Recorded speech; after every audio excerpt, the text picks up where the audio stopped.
A turbocharger uses the energy contained in the exhaust gases to compress the intake air required for combustion. Compressing the air to above atmospheric pressure improves the filling of the cylinders and allows more fuel to be injected, which in turn increases the engine's output of both torque and power. The turbocharger consists of a turbine and impeller mounted on a common shaft. The exhaust gases drive the turbine and the impeller compresses the combustion air. The faster the turbine spins, the more the air is compressed or boosted. In turn, the more the air is boosted, the greater the volume and flow of the exhaust gases, and so on as the cycle is repeated.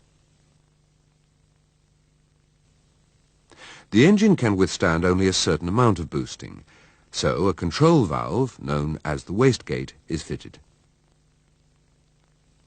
It's made up of a spring-loaded valve and diaphragm assembly connected to the inlet manifold by a short hose. The boost pressure acts upon the diaphragm, and at a predetermined pressure, it overcomes the spring pressure and opens the wastegate. The exhaust gases can then bypass the turbine unused.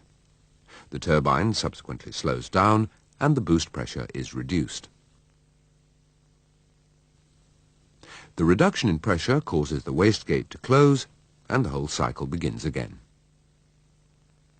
On some models you'll find an additional dump valve.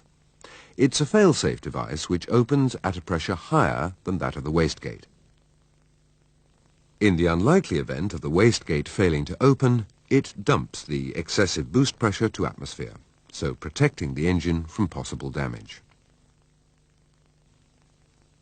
We already mentioned that to increase the engine's output, extra fuel must be provided to mix with the additional volume of air supplied by the turbocharger.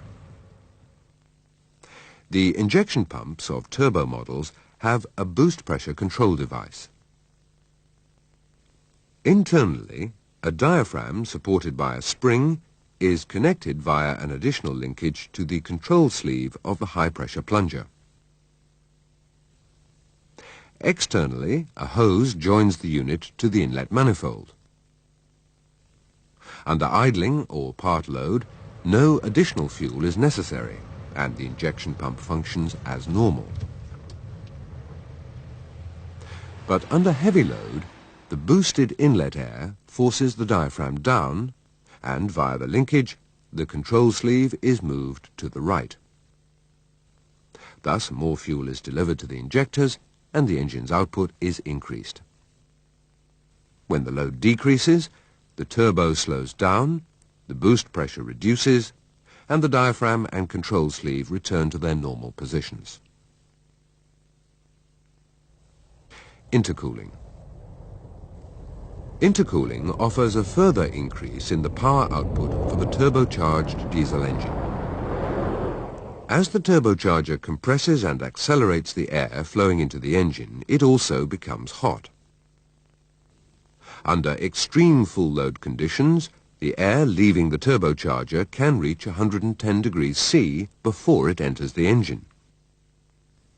By fitting an intercooler into the duct between the turbo and inlet manifold, the boosted air temperature can be lowered by as much as 50 degrees C. With the cooler air, more oxygen finds its way into the cylinders. This leads to an increased cylinder charge and thus improved power output. Cooling the air also has the advantage of reducing combustion temperatures and, in turn, the exhaust's NOx emissions.